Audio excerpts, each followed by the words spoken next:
I remember when I first got to the jail. I was 18 years old, and I walked into that cell, and it was this little receiving cell where they do a quarantine kind of experience, and they held me there for 3 days. And this is basically smaller than the size of your bathroom. But luckily, I'd been so strung out and so exhausted that I basically slept those 3 days. I would get up long enough to eat and lay back down, but there was one night I remember sitting there and just like counting the blocks on the wall before I finally went to sleep because there was nothing to read and nothing to do, and thinking, God, this is such a small space.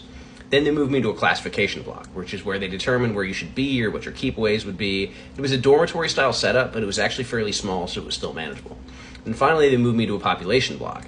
And what scared me was you have this big open pod, and we even had a half a rec area out the door where they could hit the buzzer, and you weren't outside, but it had vents, so you basically had fresh air from outside.